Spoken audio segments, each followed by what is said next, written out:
threat actors abuse open relay functionality in Microsoft 365 to, you guessed it, drop phishing payloads. The Department of Justice cracks down on North Korean IT worker schemes, and ScatterSpider is back again with all that social engineering. All this and more on this week's Executive Brief.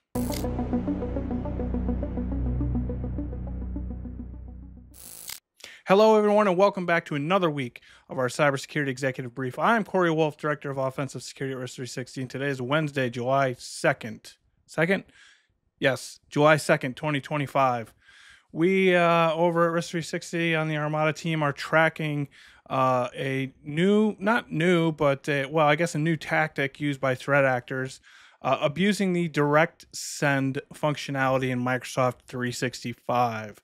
This, at the end of the day, is functionality that allows a threat actor to send emails from your domain. So the use case for direct send is for scanners and printers and that kind of thing.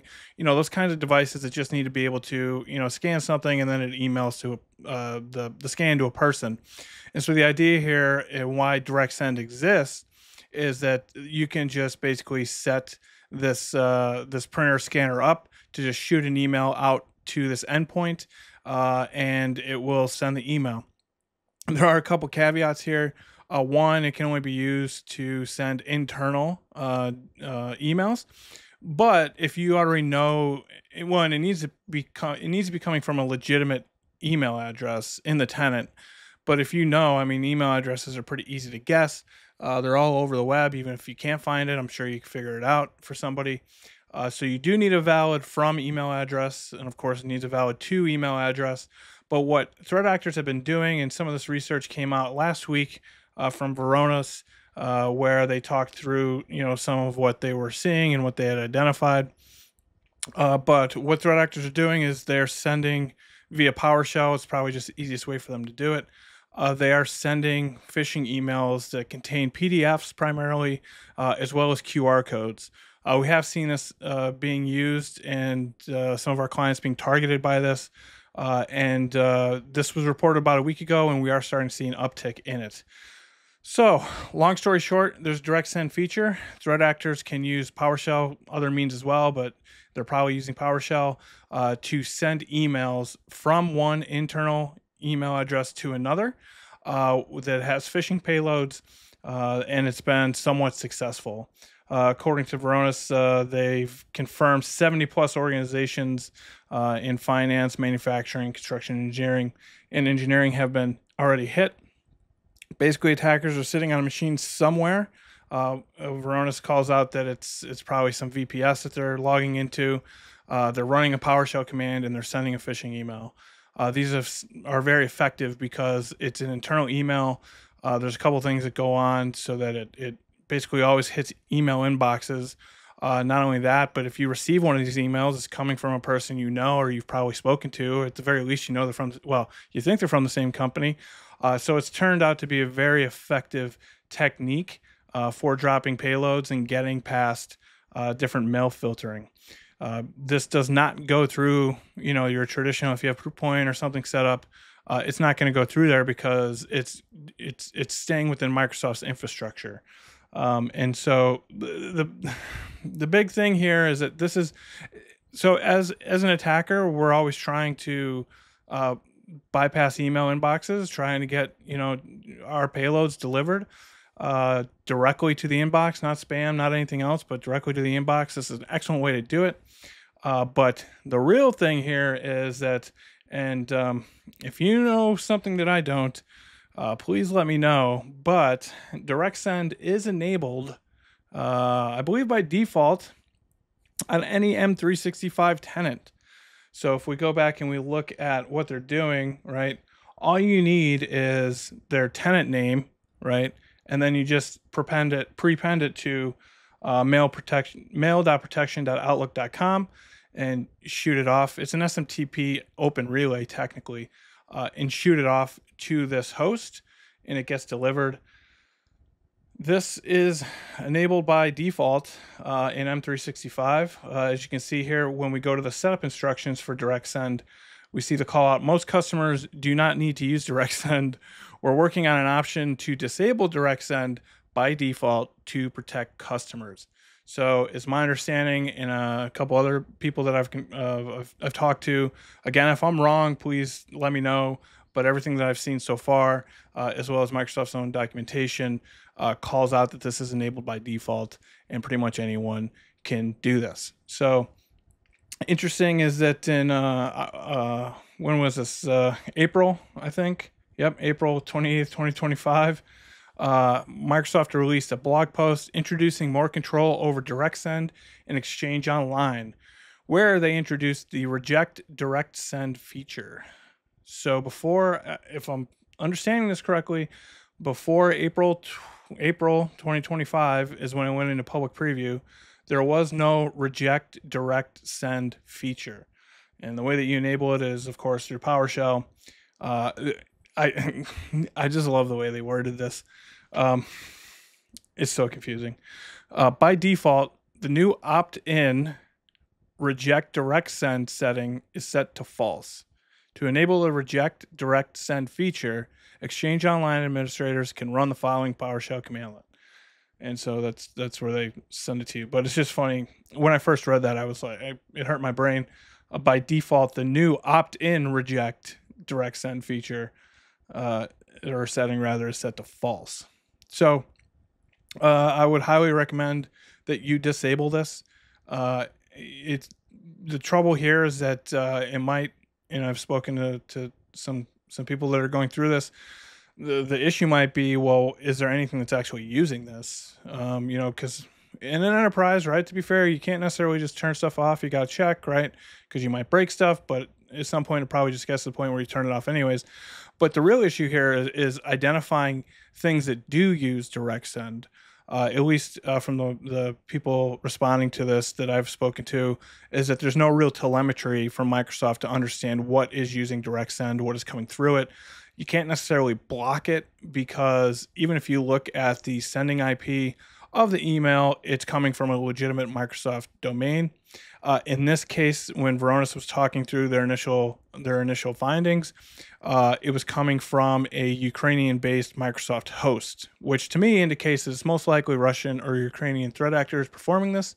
Because again, remember, all they have to do is send this basically an SMTP, send mail message, an SMTP request to this host, mail.protection@outlook.com.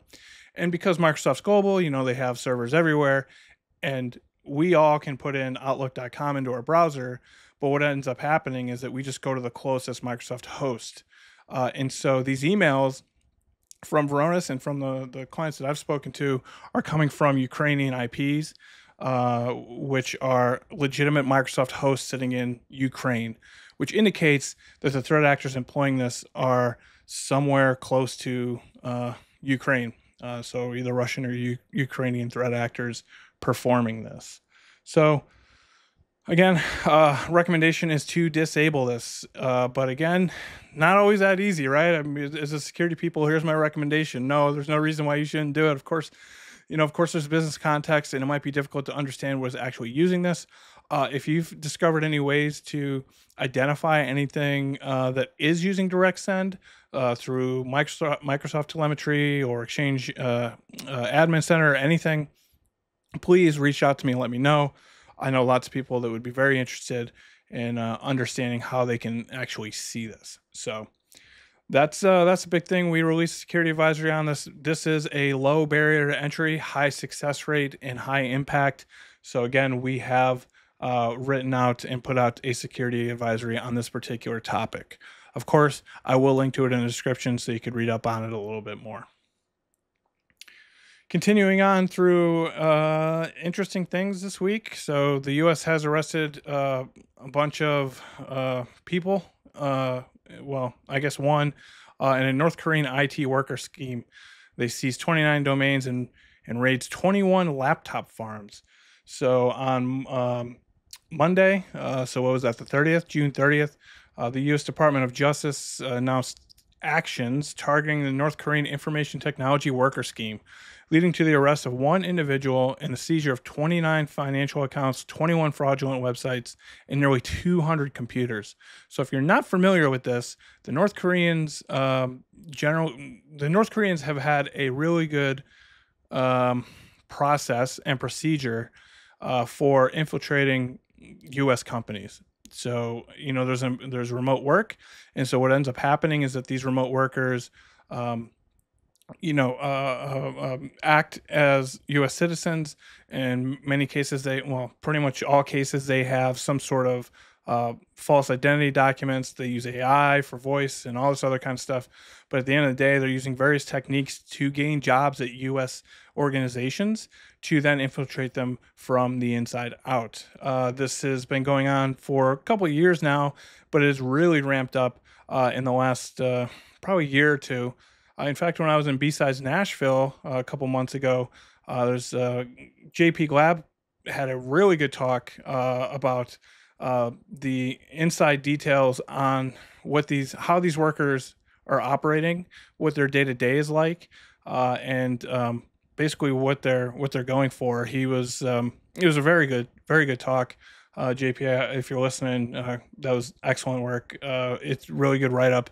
He's also on the Mandiant podcast talking about it, which I'll link to in the description. But we're seeing more and more of this. I've seen some reports where something like 50% of U.S. Fortune 500 companies are or have been infiltrated by rogue, fake North Korean IT workers. So they can get inside, they can see what's going on, and pivot from there. Scattered Spider strikes again. Wow, that just popped up. Scattered Spider strikes again. So they, if you're not familiar with Scattered Spider, they are a primarily Western-based threat group. They're native English speakers. They are very good at social engineering, particularly in voice phishing. And so last week, actually a couple days ago, Hawaiian Airlines announced a cybersecurity incident as security experts warned of a sector-wide threat.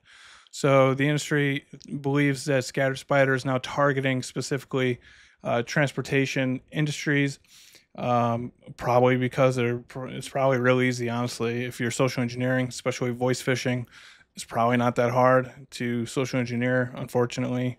These particular companies, a lot of them are pretty ancient. Their processes when it comes to IT are ancient. So unfortunately, they're probably a really good target for threat actors like this.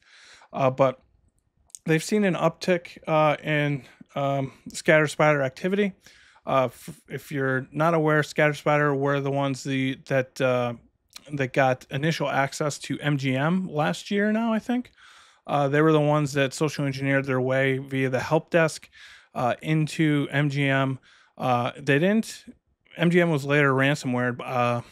I think it was LV or Black Hat that did it. But Scattered Spider just gained the initial access, passed it off to Black Hat, and they performed the actual ransomware. Scattered Spider got paid pretty good though. But we are seeing an uptick on this. Everything is cyclical. Back in like the 2000s, social engineering was, I don't know, it was like the hot new thing, I guess, back then.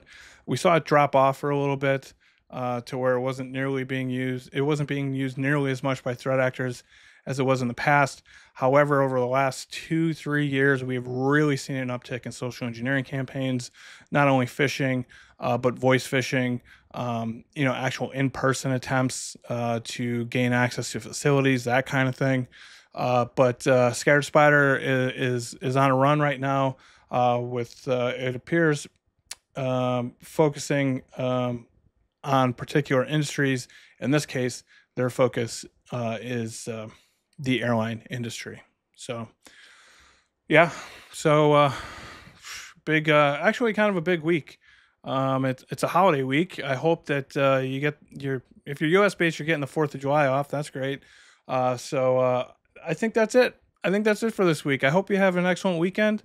I hope you have an excellent week, rest of your week, what's left of it, one day maybe. And guess what? I'll see you here next Wednesday. Speak soon.